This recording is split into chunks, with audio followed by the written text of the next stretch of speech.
Anthony Grassi for D2 Ticker here at the 2025 NCAA Convention. Happy to sit down with Director of Athletics at University of Alabama in Huntsville, Cade Smith. Cade, thank you for joining me. Proud to be here today. Thanks for having me. So we'll start with, as we kind of get basketball season rolling, you last year made 2 hires for men's and women's basketball at the same time. Right. Walk me through how you handled doing 2 major searches at the same time. Yeah, they were a little bit different.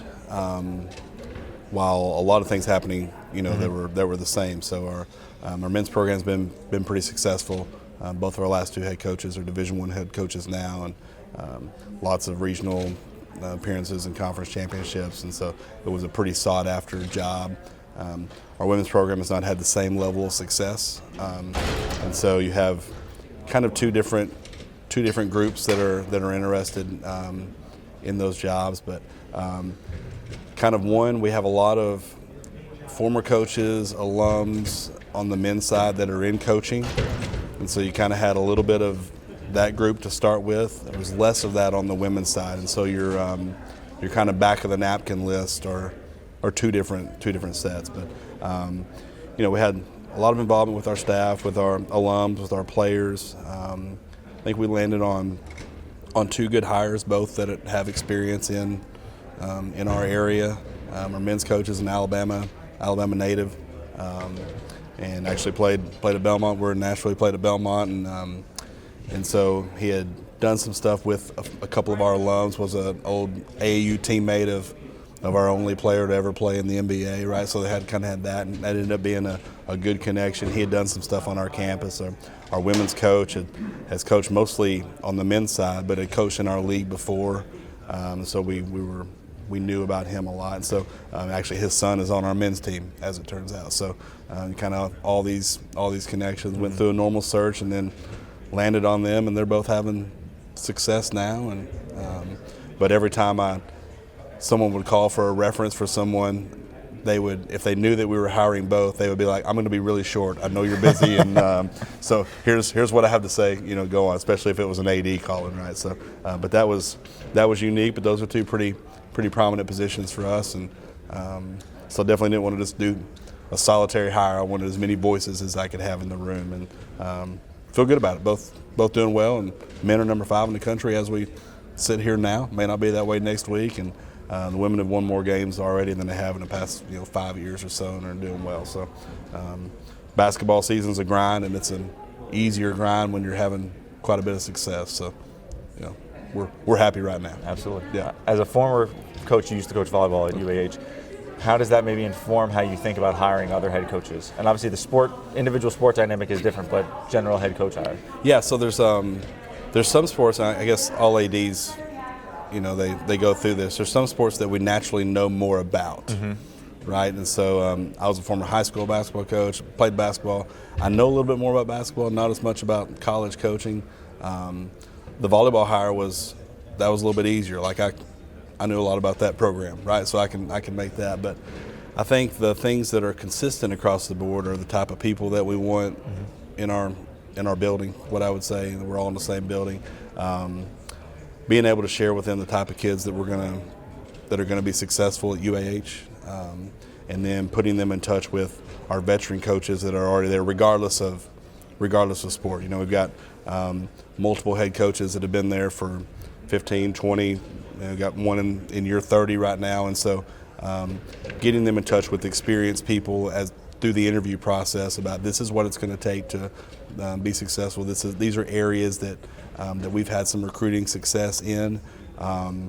These are the type of majors that end up, being good. We're a big STEM school. 60% of our students are a STEM major at UAH, and so if you find your niche there on an aerospace engineer that wants to play second base, we got a good chance of getting that kid. But just getting them in touch with people that have been in, they've done it, right? They've been there and they've gone out recruiting. They've been told no because we don't have certain majors and things. Giving them as much information as we can, I think, has been important. And but at the end of the day, it's way more about people. How are they going to take care of our student athletes? How are they going to represent our institution? It's the same answer that anyone would give is true. That's the reason it's true, is because it is in every institution. That's the same for us. We want someone that's going to support Huntsville, support other programs, and be a good face for whatever program they're going to coach. So you were the volleyball coach there at Yeah. UAH, and you transitioned into interim AD. I'm curious how you handled day one of being an interim AD. Yeah, it was kind of crazy. So that goes back to June of 19, which is pre-COVID. So that's 40 years ago at this point, right? So I think the first thing that I did, we had a smaller staff than we do now, but one of the first things that I did with kind of the administrative staff was just sit down and be like, I need everyone to just write out whatever way you think is good for you organizationally, what you actually do. And then I compared that with what job descriptions they had hired in at 20, 25 years ago, just to kind of get a basis on these are the things that are being done from an administrative point of view, and maybe try to make sure there's nothing in it that's not being done that should be done based on kind of our list of priorities. So that was one, listening to coaches, because all of a sudden the conversations got way different when I became the interim AD versus the volleyball coach next door to whoever, the baseball coach or whatever. And being able to just, actually be realistic about things that we always used to talk about. If I was in charge, I would do this. Well, now you're in charge. Are you actually going to do it, right? So I think just listening as much as you possibly can, not assuming that I knew all the answers, because I obviously didn't. I'd never been an athletic director before. My only college athletics experience is at the institution that I'm at, right? And so figuring that out, and then finding some mentors and people that have kind of gone through it, people that lead programs that you respect, people that you would want to model programs after. Try to learn from them as much as you can. I did a lot of that, haven't stopped that, but that was early on, is figuring out, hey, what is a program that we would like to emulate? What are the steps it takes to get there as far as staffing, resources, facilities, and let's start making plans on how to get there. Those were all, early on, and of course we're still in that process. I'm in, 5-6 years into that now, but to go back to your first one, day one, figure out what everyone actually does and then go from there. How much of that figuring out what everybody does was just trying to get your hands on everything versus making sure people were in the right seats? Yeah, there's a little bit of that, and also making sure that we weren't, replicating, different things. We don't want to be redundant in certain processes that are in there, and so just making sure that that's the case, and then figuring out if someone really does have a certain skill that would serve better in something else, maybe you can shift that around. It's not always easy to change titles through an HR process and things like that, but you can kind of shift responsibilities until you can figure out the title changes and things like that. But and we've done a little bit of that. We've actually had a lot of turnover. We've had 4 retirements just in that administrative staff, and we had a group that had been there a long time, and so that's allowed us to kind of do some shifting as well. When I got in there, no one even had the assistant athletic director title or anything. It was just kind of whatever their area is, and so being able to change that a little bit, I think, empowered some people, I would hope.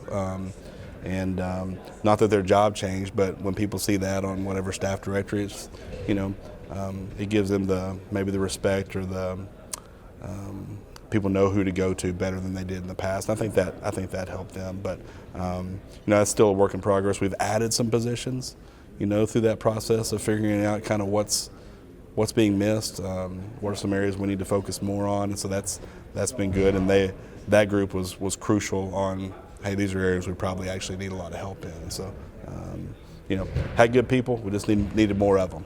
Did you have a model that you were following, especially as there were some of those, you mentioned administrative retirements, figuring out what the right structure is? Did you have a model you were going off of? Looking at it, again, looking at some of those programs that you think, hey, well, we'd like to maybe do it the way they do it. Looking at kind of their kind of senior leadership structure, and learning how things are funded. We have some people that have administrators that aren't even funded through athletics. Maybe it's funded through advancement, or it's funded through, through a hospital agreement or something. You never know exactly. So finding out exactly what their structure is and how things are funded, and then what units they kind of see their program being divided into.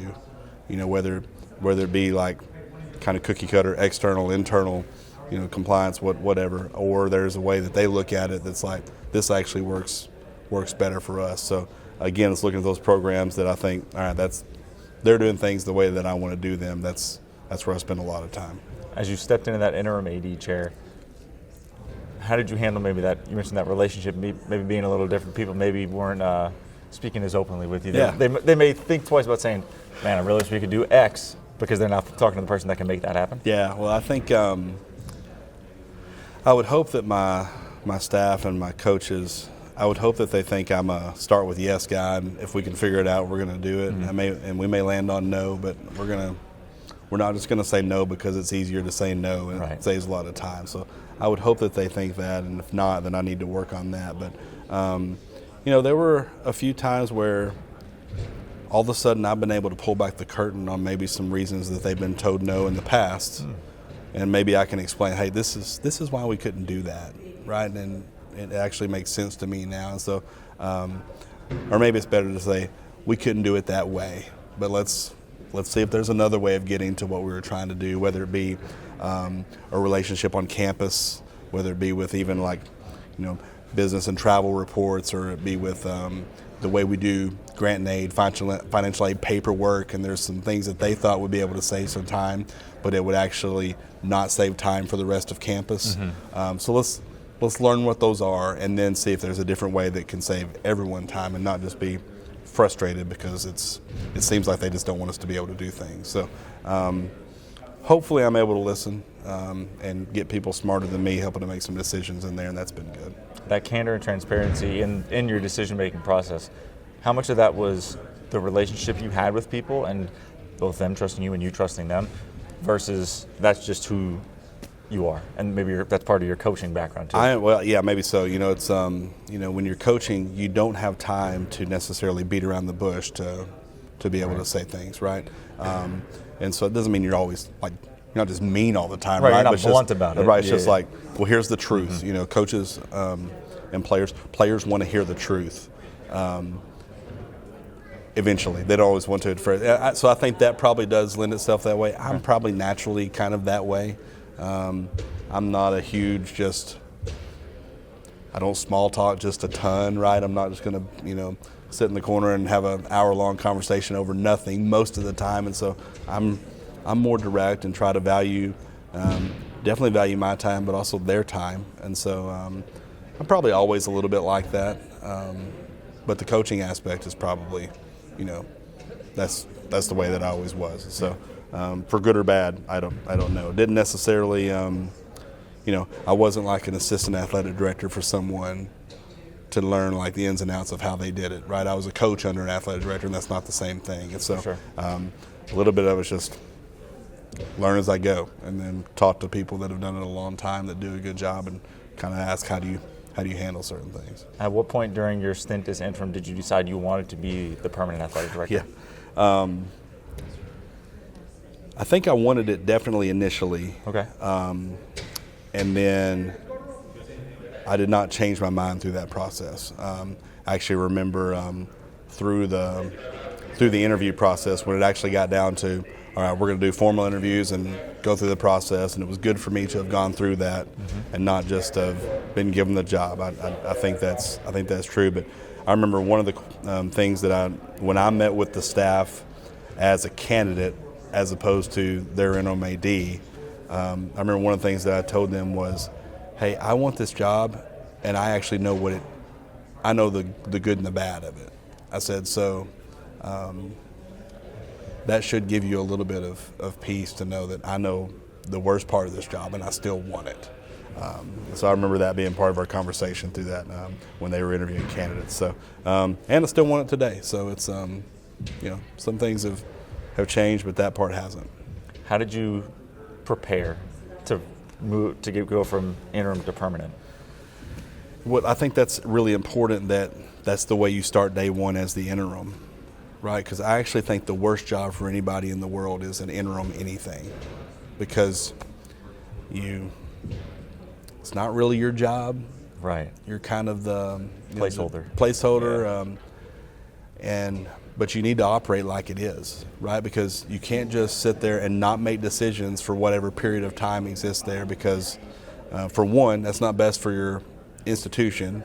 Number two is that's probably not going to get you the job by just sitting there and not doing anything. And so I think it's really important that in day one you start operating like it's going to be your job. And that's actually one of the things that I asked our campus leadership. I'm like, are you wanting me to run things by you, or do you want me to go in there and start doing the job? And they're like, start doing the job. And so luckily for me, I don't know if it's luckily for my staff, but they had that faith, and it's what they wanted. And they empowered me to do my job. And so that's the way that I try to operate. I try to, if my communications associate AD, I don't try to be the expert on his stuff. He's the expert on his stuff. I try to go to him to find that out. Same thing with compliance or whatever. And that was modeled for me through that process, and I appreciate that. You mentioned that you may not have the most traditional path to becoming a director of athletics. What through your entire career best prepared you to be an AD? Yeah, so I was in high school athletics and teaching before I got into college athletics, and I taught in the classroom for a while, and then I was a principal for 2 years. Not totally unlike the path that I took through this, right? There was a change, and they kind of threw me right in there without having ever been that. And so I think that process was probably prepared me the best, just having to be the leader of a group, having to be the one that makes some hires and some decisions on who's coming in, who's going out, sort of situation, managing a budget. You get a little bit of that in coaching, but not to the same degree. The coaching aspect, I think recruiting and fundraising, that translates, right? So recruiting, I almost do my same recruiting pitch when I'm trying to hire someone that I did when I was trying to get a student athlete to come in. So I think that prepared me in kind of knowing the landscape of the institution. But probably the time as like a building level administrator at the high school level was best. Would it have been better for me to have probably been an administrator at a university in an athletic department? That probably would have been better, but it's not like I didn't have anything to kind of help prepare me for it. Why would that have been, what gap would that potentially have filled? I think maybe just the NCAA process on maybe the governance structure, kind of the as coaches we don't always necessarily know how it works, going from athletic directors through a conference staff, through a board of directors, that sort of thing. You learn it very quickly, right? And we have that with our coaching groups, when we work with our conference office. But right. Not knowing how all of that worked, that was probably different. I would say from the getting outside of just like the small coaching fundraising that we do, having had more experience on like the external side would have been beneficial. It's not that you can't learn things. Sure. Almost everything we do is a skill, and if it's a skill, you can learn it. But having a little bit more inroads on that would have probably helped. But that's not what I had. I had what I had, and so it went from there. Yeah. Cade, I appreciate you taking the time. I'll get you out here in this last question. What is your biggest priority moving forward for the next calendar year? Yeah. So for us, it's facilities. We're hoping to break ground on a track complex this summer. We've had a track program for 25 years, and perennially a top 25 program. A lot of kids going to nationals, and we've never had a track. And so that's a facility that will serve about 115 of our student athletes through our track and cross country programs. And so that is priority number one for us, and we've got some good funding for that. And we're starting to have meetings with architects and design and get that going. So that's definitely the big thing right now. We're always trying to improve other facilities, but to be able to build a new one, that's going to be hopefully transformational for us for that program. For sure. We're excited to see how that progresses. No doubt. Cade, thank you so much for joining me today. Thank you. I appreciate it.